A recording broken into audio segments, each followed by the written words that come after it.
नमस्कार, मैं हूं आपके साथ अलीम अतहर।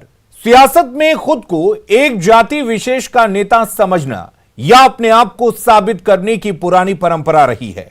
कई बार ऐसा होता है कि वो नेता खुद को उस समुदाय का ठेकेदार समझने लगता है और जब उस समुदाय का कोई और आगे बढ़ने की सोचता है या आगे बढ़ता हुआ दिखता है तो ये बात उसे हजम नहीं होती है। अगर बीजेपी की माने तो तेजस्वी भी कुछ ऐसा ही कर रहे हैं। दरअसल मंत्री राम सूरत राय के भाई का शराब माफियाओं से संबंध होने का आरोप लगाकर तेजस्वी लगातार हमलावर हैं। दोनों ही एक ही जाति यानी कि यादव समुदाय से आते हैं और अगर बीजेपी और राम सूरत राय की माने तो लालू परिवार नहीं चाहता कि कोई दूसरा यादव नेता बने और इसीलिए इस तरह के आरोपों से राम सूरत राय का चरित्र हनन कर रहे हैं। पहले आरोप प्रत्यारोप की तस्वीर देखिए, वो बातें सुनिए, फिर शुरू करेंगे बहस बिहार की। खानदान और परिवार के बारे में दाग लगाने वाला व्यक्ति को सोचना चाहिए कि मेरा खानदान कैसा है और आपका खानदान कैसा है। मैं सात खानदान का विस्तृत रख दूंगा और कहना चाहूंगा इसमें जो आरोप लगाया गया है, इस आरोप में मैं बताना चाहता हूं और शांति से बैठिए। अगर हिम्मत है तो शांति से बैठिए, मेरी बात को सुनिए। अगर ताकत नहीं है तो गांधी मैदान के फील्ड में भजाने का काम कीजिए। मैं ताकत के साथ कहता हूँ, ऐसा कोई मजाल नहीं है कि पटना में मुझे कोई हिला सकता है। इनकी अगर रिश्तेदारी है, मेरा भी यहाँ 100 रिश्तेदारी है। लाखों ज्यादा परिवार मेरे को मानने वाला है। एक गोला के बेटे के बात नहीं सुनना चाहते हैं, पिछड़ा के बेटे के बात नहीं चलाने वाले लोग क्या गोला के बात सुनेंगे, क्या गाय पालने वाले के बेटे के बात सुनेंगे। मैं कहना चाहता हूँ ये किराएनामा।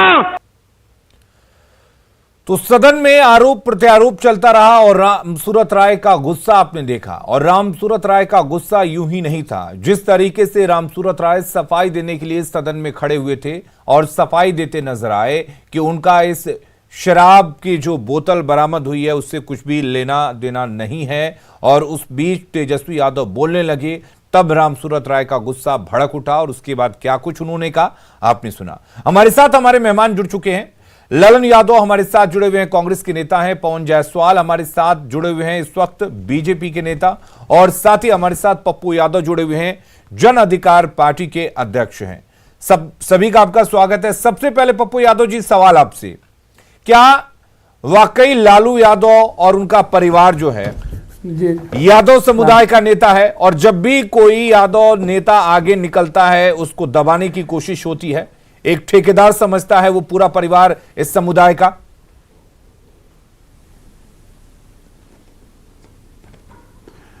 देखिए, एक तो पहले मैं आज जो सदन में हुआ उसके लिए खेद है।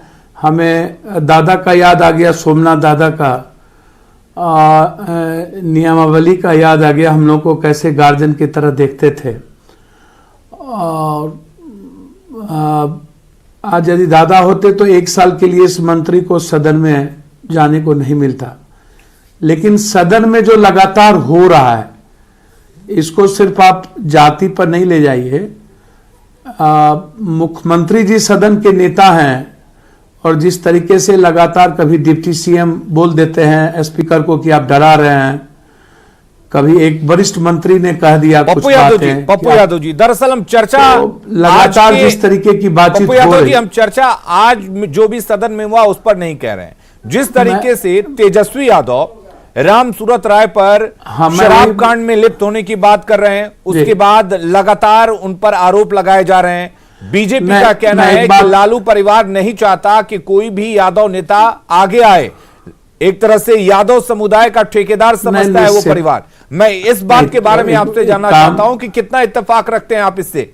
देखिए ना पूरे देश में 17-18% यादव जाति की संख्या है। एक तो यादव की बात करेंगे, उससे पहले तो 28% दलित जाति की है।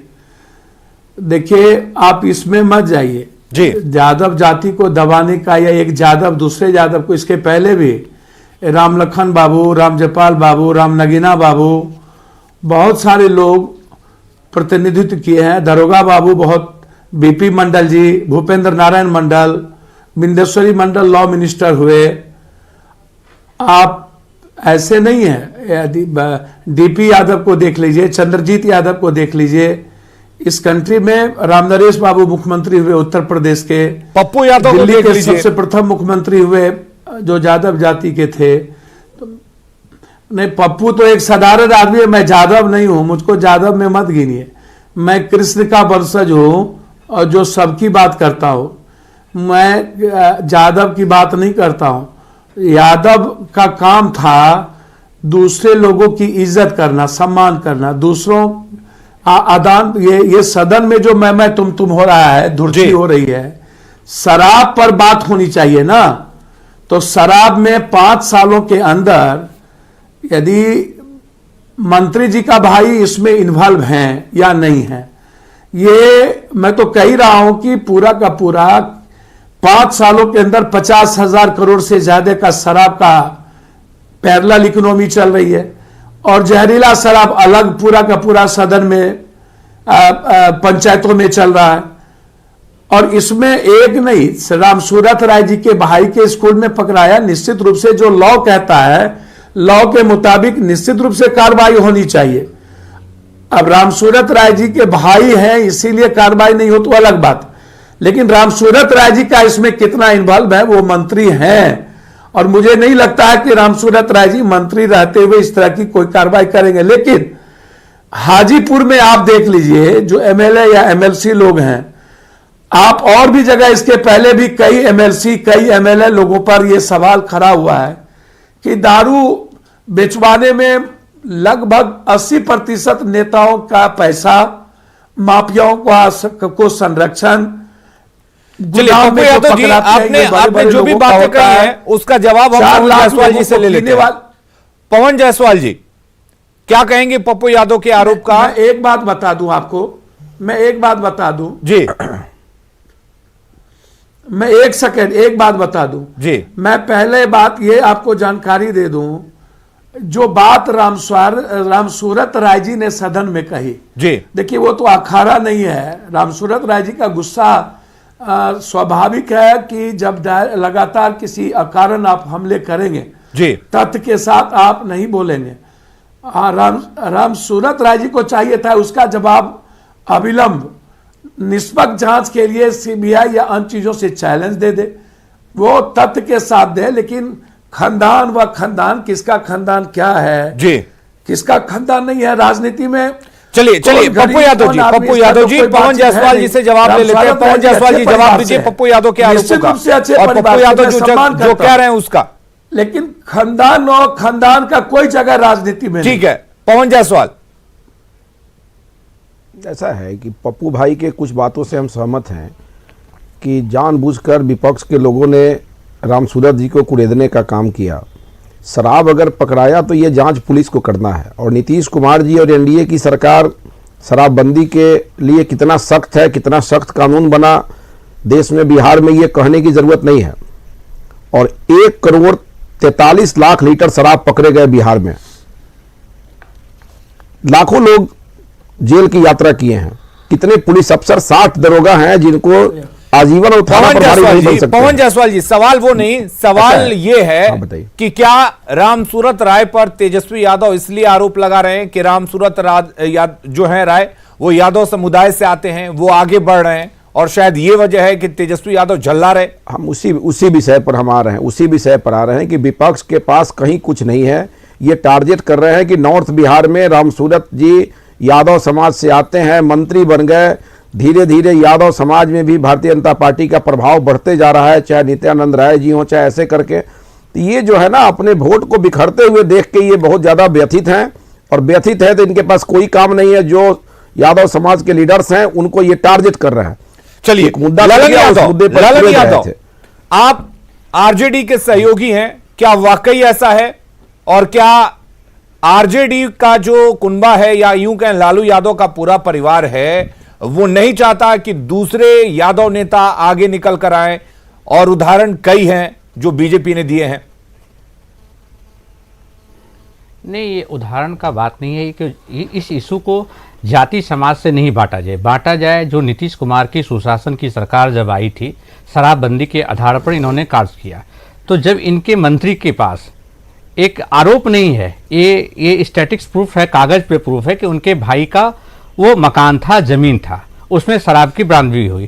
तो जब आपके नालंदा में एक एमएलसी के आवास में जब हुआ था, नालंदा के एक एमएलसी पर हुआ था, तो उनके मकान को सील किया गया था, उस पर कार्रवाई हुई थी। तो कौन सी ऐसी परिस्थिति है, आप रामस्वरूप यादव जी से इस्तीफा लेना चाहिए, फिर आप कार्रवाई कीजिए, और वो अगर बड़ी हो जाएंगे तो फिर चलिए ललन यादव जी आपके आरोप सवाल का जवाब लेंगे। पप्पू यादव क्या कुछ कह रहे हैं, पप्पू यादव जी सुन लेते हैं, उसके बाद। नहीं, मैं आरोप नहीं लगा रहा हूं, जो सच्चाई है कागज पे। देखिए पप्पू यादव जी, मैं एक चीज में बताना चाहूंगा, आरोप वो होते हैं जो जांच का विषय होता है, आरोप कहां, ये तो सच्चाई है। मैं आपको बता दूं जी, एक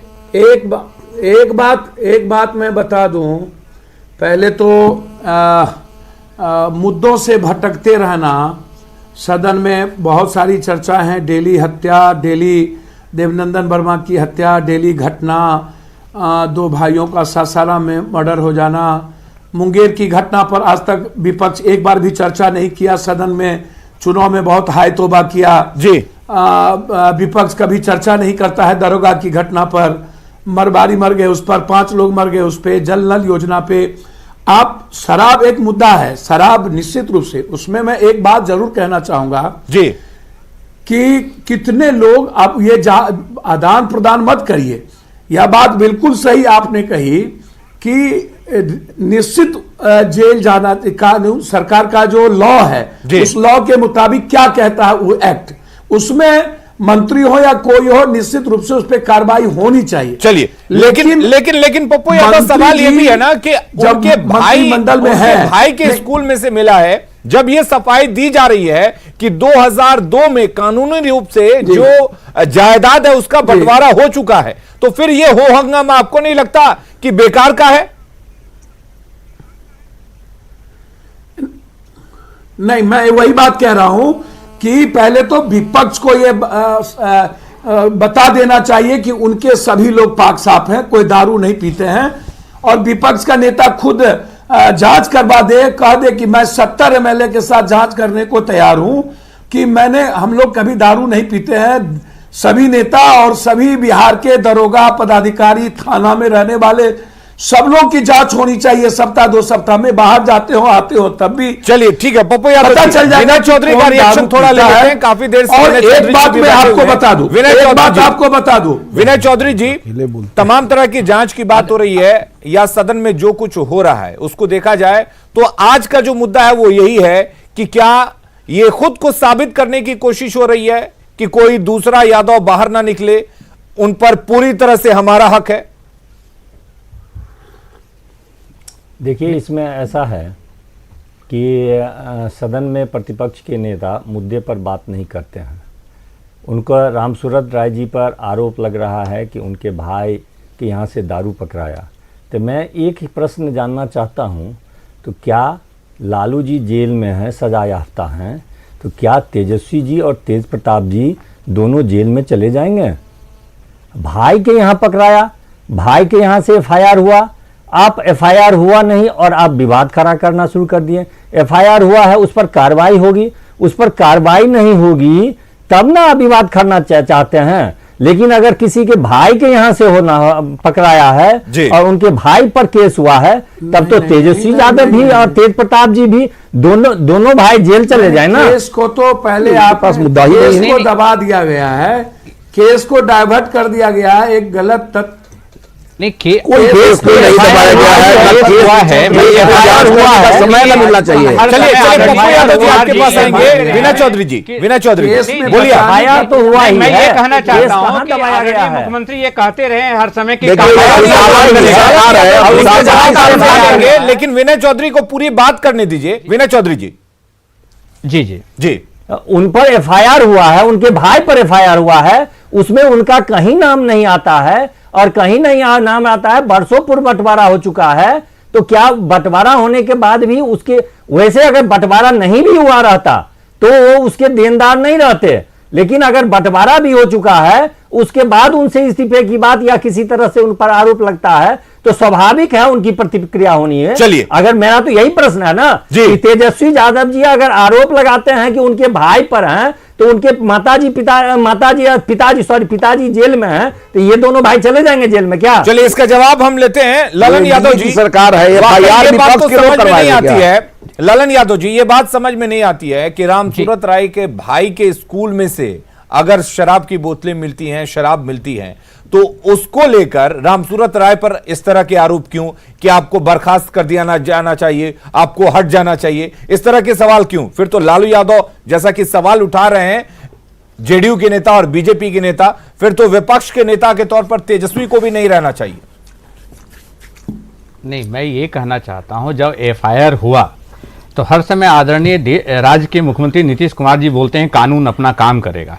कानून के द्वारा क्या कार्रवाई हुई अभी तक? क्या वो जमीन को सील किया गया, स्कूल को सील किया गया?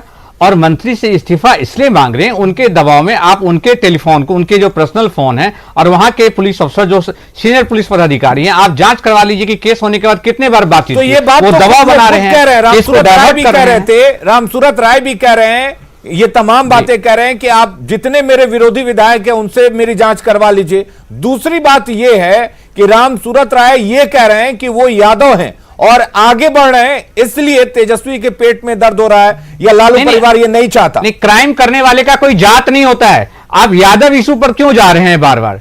ये राज्य की सरकार है, शासन की सरकार है, शराबबंदी की बात मैं कह रहा हूं।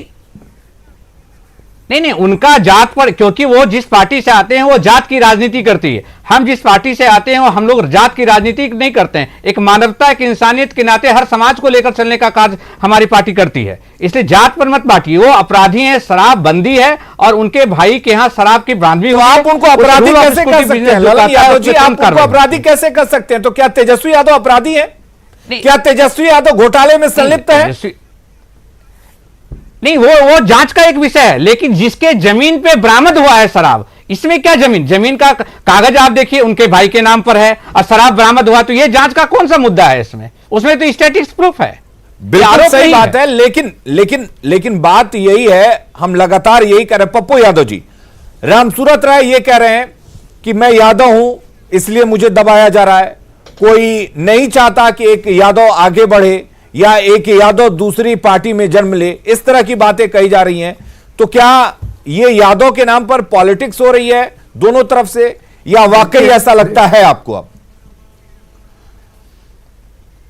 हमें नहीं लगता है कि आदरणीय पप्पू यादव जी ये सहमत होंगे। हर पार्टी में यादवों को मौका मिलता है। बहुत एक बात मैं आपको बताऊं जी कि राम लखन बाबू या अन्य लोग अपने संघर्ष से, बीपी मंडल, दरोगा राय, अपनी काबिलियत, अपनी आइडियोलॉजी से, आइडेंटिटी से, भूपेंद्र नारायण मंडल दुनिया के सबसे बड़े समाजवाद की लाइन में लोहिया जयप्रकाश के एक अच्छे वैचारिक मित्र हुआ करते थे। आप यादव या अत्यंत पिछड़ा या कर्पूरी ठाकुर जी के कैरेक्टर से देखिए, चौधरी चरण सिंह, देवीलाल जी भी अपने को यादव, जाट यादव या गुज्जर या राजपूत का आप देखिएगा, इन लोगों का तो आप एक ही कृष्ण के या एक वैचारिक समूह के समाज से आते हैं। आप अर्जुन, कृष्ण की बहन की शादी और अर्जुन की बहन की शादी, आप ऐसे, आप रामसूरत जी अच्छे परिवार से हैं निश्चित रूप से, और उनको हम अपराधी नहीं कह सकते हैं किसी भी कीमत पर, मैं यह भी आपको कहूंगा। और एक बात आप समझिए कि बीजेपी पालती है, बीजेपी संरक्षित करती है। आज जो यादव जी आप सबकी बातें कर रहे हैं, लेकिन अगर आपकी बात की जाए तो आप भी आरजेडी के हिस्सा थे, आप भी सांसद रहे, क्या वाकई आपको ऐसा लगा, या आखिर ऐसी क्या मजबूरी हो गई कि आपको अलग निकलकर पार्टी बनानी पड़ी? क्या आपको ऐसा लग रहा था कि वाकई एक मयान में दो तलवार नहीं रह सकते हैं? देखिए देखिए एक बात मैं आपको बहुत क्लियर बता दूं कि मैं अपने संघर्ष और आइडेंटिटी में इंडिपेंडेंट एमएलए था, इंडिपेंडेंट एमपी थे, आरजेडी में 2 बार हम रहे। लालू यादव जी, निश्चित रूप से लालू यादव जी कोई और नहीं हो सकता, इसको आप पहले समझ लीजिए। लालू यादव जी जो होंगे वो और कोई नहीं होगा, जो और होंगे वो और कोई नहीं हो सकता है। मैं निश्चित भाई मेरे एक बात ख्याल रखिए कि आपकी यदि आपकी आइडेंटिटी है, संघर्ष है, तो कोई किसी को दबा नहीं सकता। और जहां तक सवाल है लालू यादव जी के नाम पर आरजेडी अभी चल रही है, या आरजेडी की जो लीडरशिप, ये बात बिल्कुल ठीक है। जो लोग आरजेडी में विपक्ष के नेता या बैठे हुए हैं, उनकी पहचान सिर्फ लालू यादव जी की आइडेंटिटी है। आज यदि आरजेडी में उनको कोई रेस्पेक्ट करता है तो उनकी कोई संघर्ष या उनका कोई भूमिका या उनकी पहचान, एट रैंडम नीतीश कुमार जी के गठबंधन की सरकार बनी और उसमें लालू यादव जी ने अपने दोनों बच्चों को लाया, लाने में कोई आपत्ति नहीं है, उनको मौका मिला था। जैसे मुलायम सिंह जी के बेटे को मौका मिला तो उन्होंने अपनी काबिलियत को प्रयास किया दिखाने का जी। और एक शालीन लड़का है और निश्चित रूप से वो लगातार गंभीरता के साथ सबके साथ बढ़ता है। लेकिन लालू यादव जी के बच्चों को मौका मिला तो आप खुद देख लीजिए क्या परिस्थिति। आज जो परिस्थिति 70 एमएलए है, आप 26 दिन गायब रहना, किसी चीजों पर चर्चा नहीं करना, कहीं आप जाते नहीं हैं, सदन से कहीं निकलते नहीं हैं, और आप जो 1.5 महीना पहले देवनंदन वर्मा का मर्डर हुआ, जहां हम 2 लाख रुपया पप्पू यादव जी, थोड़ा सा वक्त कम है इसलिए हम पवन जायसवाल जी का रुख कर लेते हैं।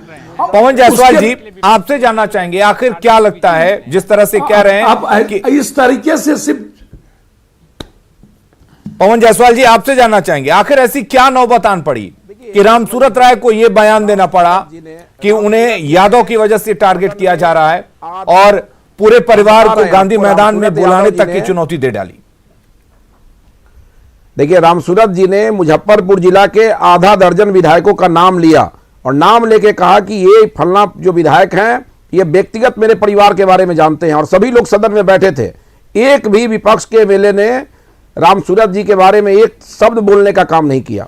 और इतना दूर रहने वाले नेता प्रतिपक्ष इस प्रकार का आरोप लगा रहे थे। भाई, केस अगर हुआ है तो केस क्या विपक्ष के लोग कराए क्या? ये एनडीए की सरकार में ना केस हुआ, जो मामला सामने आया प्रथम में एफआईआर हुआ, अब जांच होगा, जो दोषी होंगे कार्रवाई होगी।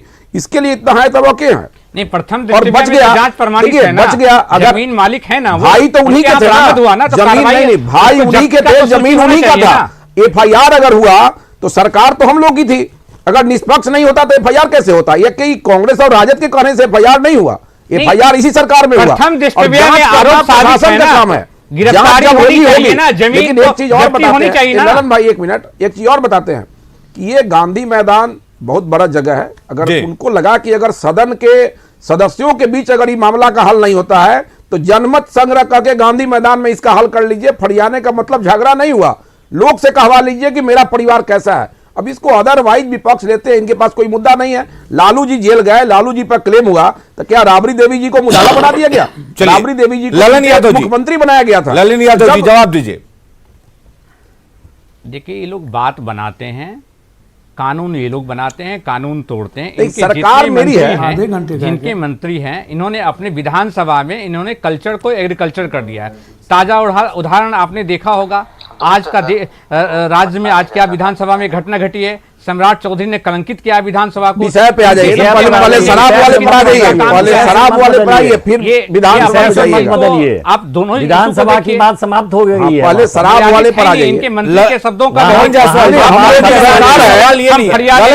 ललन यादव जी, सवाल ये नहीं है, आप लोग मुद्दे को अभी तक शायद नहीं समझ पाए। मुद्दा यही है कि आखिर ऐसे शब्द का इस्तेमाल क्यों करना पड़ा कि मैं यादव हूं इसलिए मुझे दबाया जा रहा है। मैं ये बात कह रहा हूं कि उनको ऐसे शब्द कहने क्यों पड़े ललन यादव?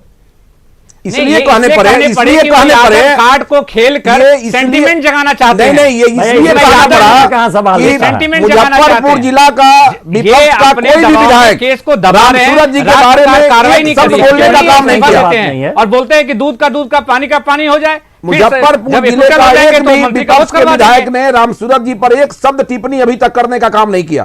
केवल नेता प्रतिपक्ष तेजस्वी जी, और जब वो बोलते हैं तो उनके विधायक खड़ा होते हैं। जब नेता विधायक अनुशासित पार्टी नहीं है, थोड़ी कहेंगे। जब एफआईआर हुआ क्या ऐसा नहीं है कि तेजस्वी जी के पहले से एफआईआर हुआ, डिसिप्लिन में एफआईआर जब हुआ, ये आरोप कहीं से भी सही नहीं है कि अगर किसी के भाई के घर से या स्कूल से या कहीं से भी कुछ मिलता है तो मंत्री को बर्खास्त कर दिया जाए या इस तरह के आरोप लगाया जाए। बहुत बहुत शुक्रिया आप सभी का हमारे साथ जुड़ने के लिए। वक्त कम है इसलिए तमाम बातें नहीं हो पाई हैं, लेकिन कुल मिलाकर जिस तरीके से हाल के दिनों में जो सदन में हो रहा है उसको अगर देखा जाए तो तेजस्वी हमलावर हैं, लेकिन हमलावर ऐसी चीजों को लेकर हैं जिसका कोई तर्क नहीं है।